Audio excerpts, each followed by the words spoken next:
When Darwin first got up the courage to publish The Origin of Species, it shook the spiritual foundations of his age.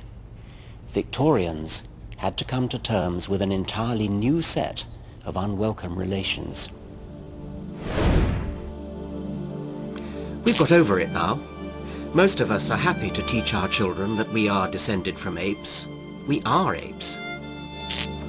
But I believe Darwin has another message for us, one that could be frightening if we let ourselves be intimidated, but it's exciting and uplifting if we have the courage to face it.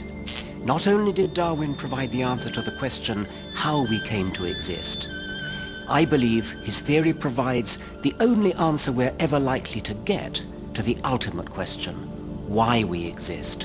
What is the purpose of life?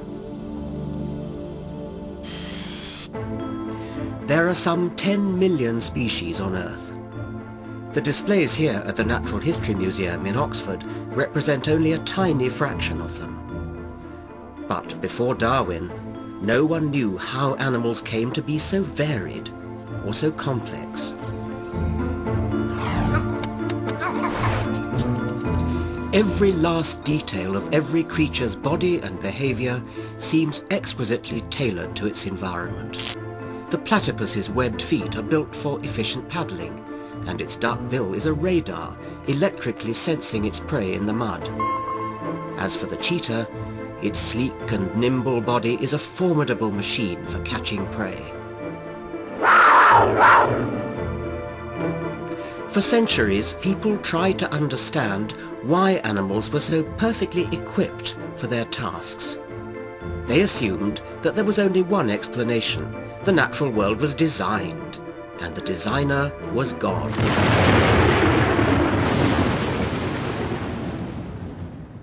The Reverend William Paley, writing half a century before Darwin, put the case with his famous watchmaker argument. Imagine, Paley said, taking a walk on a heath. If you came across a rock, you wouldn't be surprised. The rock might have lain there forever. It doesn't need explaining. But a watch on the heath would demand an explanation. Its existence and complexity would require a big explanation. The intricate precision of the cogs, the accuracy with which it keeps time, these are evidence that the watch must have had a designer, a watchmaker.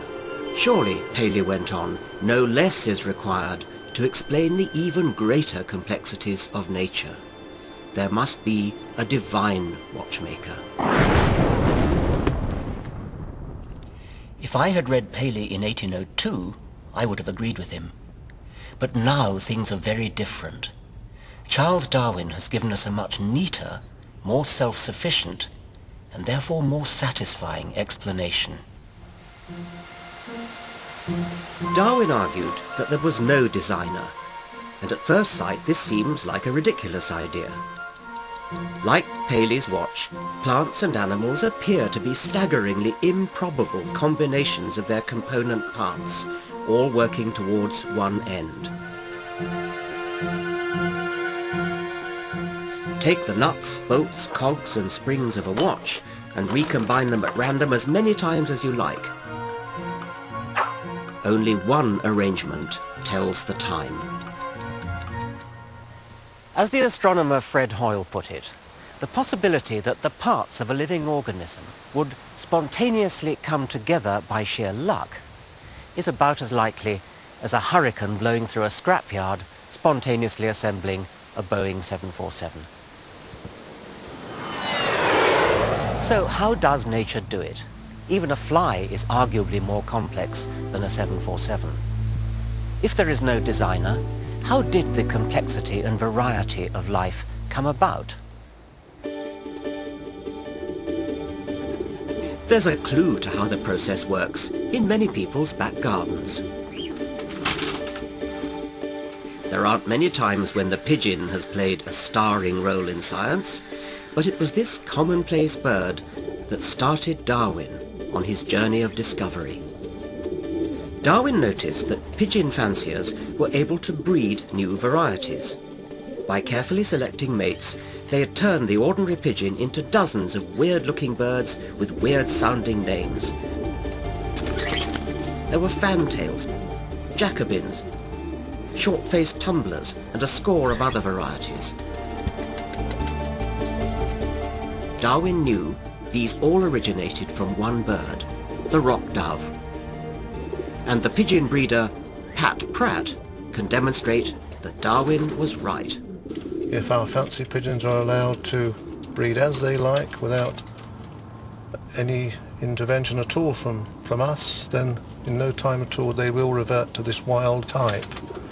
Usually the first or second crosses from our fancy pigeons will show some return to the drab blue colouring of the rock dove.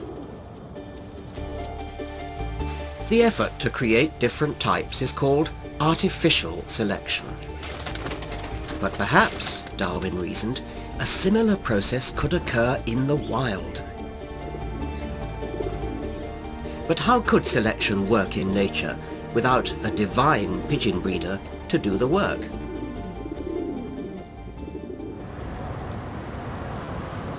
The work of natural selection is classically illustrated by the finches Darwin found on the Galapagos Islands.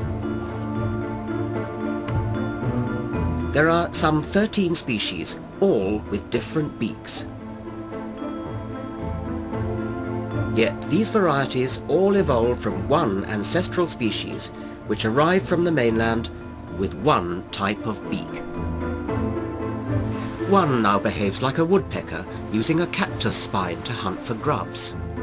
Another now feeds on ticks living on giant tortoises. While a third, the vampire finch, feeds on the blood of seabirds. These are all activities requiring different types of beak. Natural selection is about survival. The beaks changed because the changes helped the finches to survive. And there wasn't a designer in sight.